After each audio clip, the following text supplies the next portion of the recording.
यानी वही भाषा जो पाकिस्तान बोल रहा है, ये उसी भाषा का इस्तेमाल कर रही है। जब से भारतीय सेना ने पाकिस्तानियों को, आतंकवादियों को ठोका है, तब से इनके सुर थोड़े बदल गए हैं। लेकिन इनको नहीं पता था देश की सरकार क्या करने वाली है, जिन्होंने केवल एक चश्मा ऐसा पहन रखा है जिससे केवल खराब ही खराब दिखाई देता है। 4 PM जैसे संपादक जो अपने चैनल को बंद करवा के बैठे हैं। आप इतने ईमानदार थे तो आपने क्यों नहीं इस्तीफा दे दिया था? कि मैंने प्रधानमंत्री को फोन किया था, उन्होंने मुझे कहा कि आप शांत हो जाइए। अरे आप तब कहां थे? वो केवल चाय, समोसे, बिस्किट खाने के लिए उन सबको नहीं बुला रहे थे। दर्शकों नमस्कार, DNP इंडिया में आपका स्वागत है। मैं हूं आपके साथ राहुल चौधरी। दर्शकों, भारतीय सेना ने पाकिस्तान को जो मुंह तोड़ जवाब दिया है, उसके बाद से लेकर के अभी तक पूरा देश ये कह रहा है कि हमें अपने देश की सेना पर गर्व है, हमें अपनी सरकार पर गर्व है। लेकिन दिक्कत इस बात से है दर्शकों कि यही भारत में रहने वाले जो कुछ लोग हैं, वो लगातार ये प्रयास जो करते रहते हैं, और ये कोई नई बात नहीं है, ये पहले से वो करते आ रहे हैं और उनकी जो प्रक्रिया है वो अभी भी जारी है। ये आप मेरे पीछे ये तस्वीरें आप देख रहे होंगे, ये तथाकथित पत्रकार हैं आरफा खानम जी, और इनका ऐसा कहना है कि पाकिस्तान में आतंकी नहीं, सिविलियन मारे गए हैं। यानी वही भाषा जो पाकिस्तान बोल रहा है, ये उसी भाषा का इस्तेमाल कर रही है।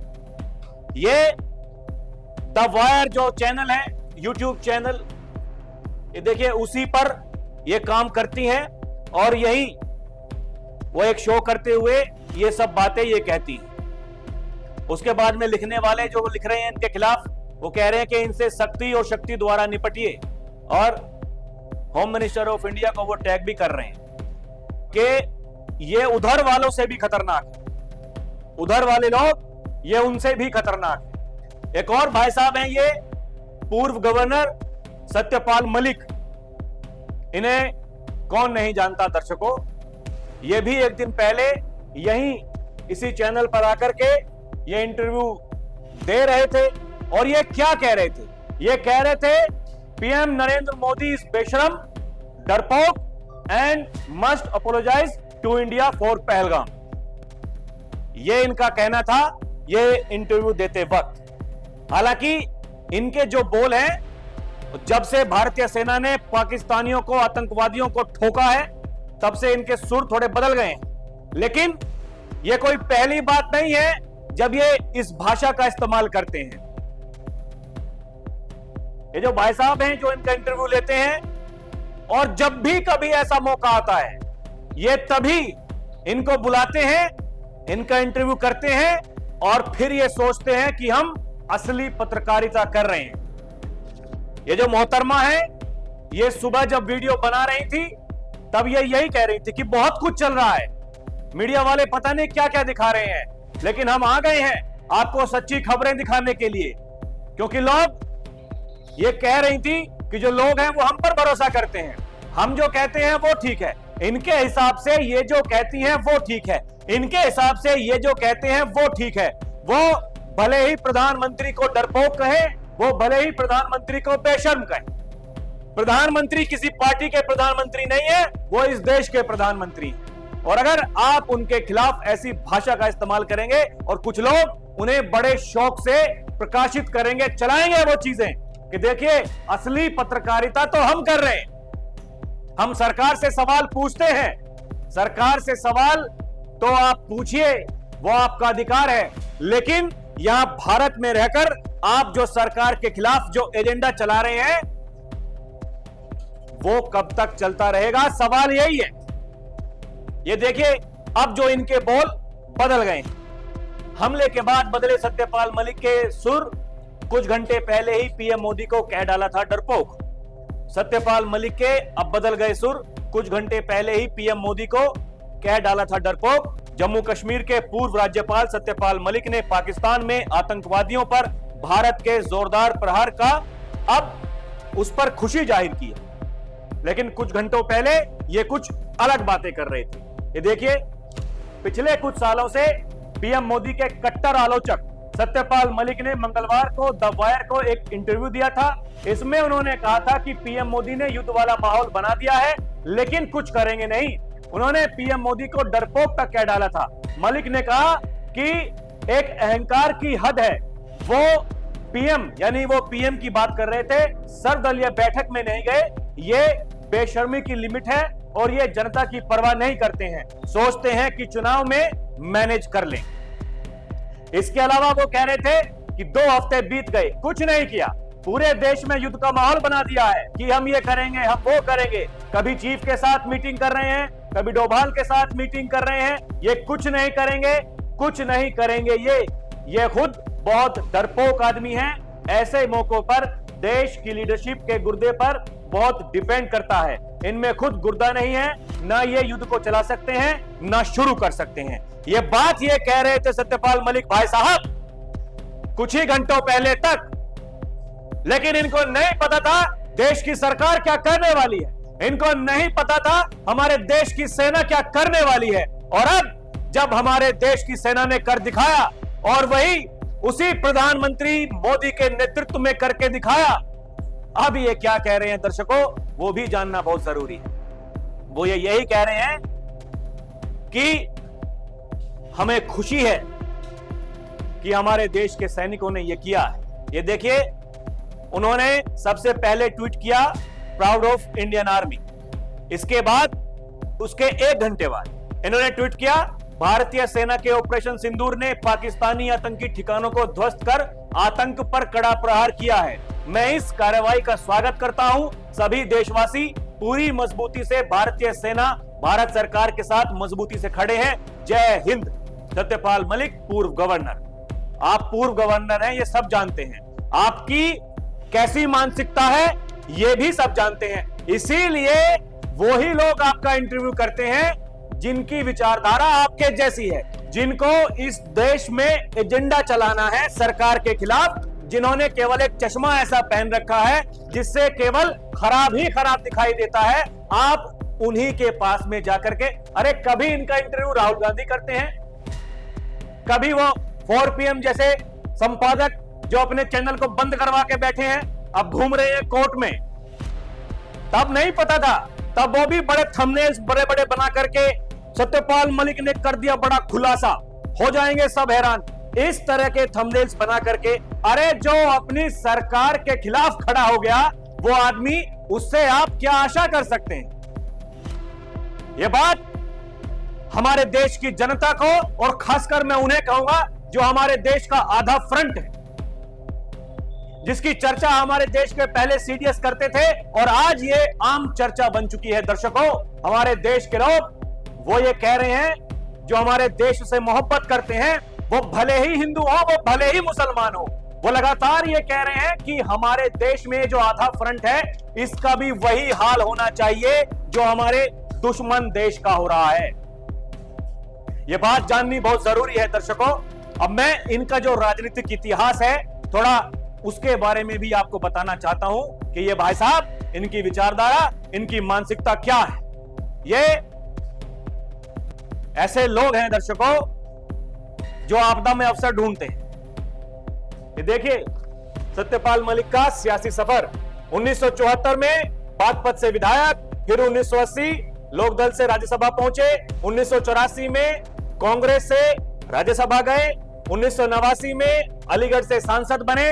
अब की बार ये जो चुनाव हुए थे दर्शकों, ये 2024 के लोकसभा चुनाव, तब समाजवादी पार्टी के मुखिया इनसे मिले थे, इनसे कह रहे थे कि भाई साहब आप पहले भी अलीगढ़ से सांसद बने हैं, फिर से चुनाव लड़िए, जीत के दिखाइए। उन्होंने कहा भाई साहब चुनाव नहीं जीत पाएंगे, हम केवल इंटरव्यू दे सकते हैं, सरकार की आलोचना कर सकते हैं, देश के प्रधानमंत्री की आलोचना कर सकते हैं, लेकिन इन्हें पता है चुनाव लड़ेंगे तो क्या हो। वही मैं कह रहा हूं। उसके बाद में 1996 से ये सपा की टिकट अलीगढ़ से चुनाव हारे, फिर 2004 में बीजेपी में शामिल हुए, बागपत से चुनाव हारे। बागपत जो उनका गृह जिला है, जहां के ये निवासी हैं, ये वहां से चुनाव हार जाते हैं। फिर देखिए 2012 में बीजेपी पार्टी ने इन्हें राष्ट्रीय उपाध्यक्ष बनाया। उसके बाद 2017 में इनको बिहार का राज्यपाल बनाया। उसके बाद 2018 में इनको जम्मू कश्मीर का राज्यपाल बनाया दर्शकों। और यह बात समझनी बहुत जरूरी है, बहुत महत्वपूर्ण है। जिस समय हमारी सरकार 370-35 का खात्मा कर रही थी, तब ये जम्मू कश्मीर के राज्यपाल थे। सरकार ने इतनी बड़ी जिम्मेदारी इनको देकर के रखी थी कि देखिए हम ये करने जा रहे हैं। वो कितना बड़ा कदम था दर्शकों, कितना बड़ा कदम था। और सरकार ने इन पर कितना भरोसा जताया होगा कि ये वहां के राज्यपाल थे।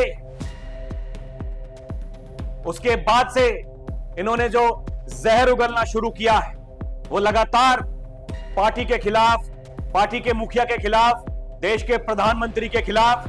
ये देखिए, इन्हें फिर 2019 में गोवा का राज्यपाल बनाया पार्टी, फिर इन्हें 2020 में मेघालय का राज्यपाल बनाया।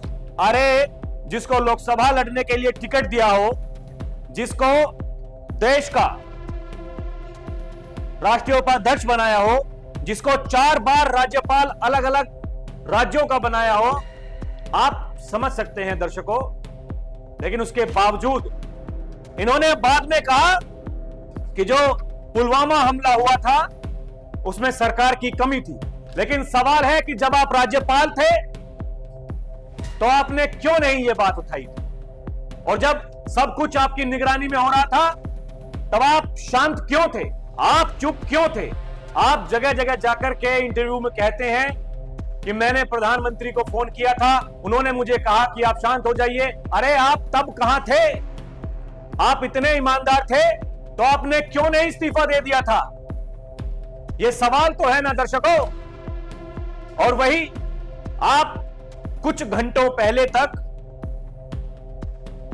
आप इंटरव्यू में यह कह रहे हैं कुछ नहीं होगा, ऐसे ही खामखा की बात कर रहे हैं, खामखा का ड्रामा कर रहे हैं, फोटो खिंचवा रहे हैं, बैठकें कर रहे हैं। अरे भाई साहब, वहां उन बैठकों में क्या बातें होती हैं, क्या रणनीतियां बनती हैं, सेना ने उसे बता दिया। ऐसे चाय समोसे खाने के लिए बैठकें नहीं होती हैं। अगर देश के प्रधानमंत्री, देश के जो सेना प्रमुख हैं, जो सीडीएस हैं, एनएसए हैं, गृह मंत्री हैं, रक्षा मंत्री हैं, उनके साथ में बैठ करके वो रणनीति बना रहे थे और ये तय कर रहे थे कि हमें बदला कैसे लेना है। वो केवल चाय समोसे बिस्किट खाने के लिए उन सबको नहीं बुला रहे थे दर्शकों। लेकिन आपकी मानसिकता, आपकी विचारधारा कि आपके दिमाग में उसके अलावा कुछ आ ही नहीं सकता, इसलिए लगातार आप उसी भाषा का इस्तेमाल करते हैं। दिक्कत इसी बात की है दर्शकों। लोग ये कहते हैं कि आपको बनना था देश का उपराष्ट्रपति,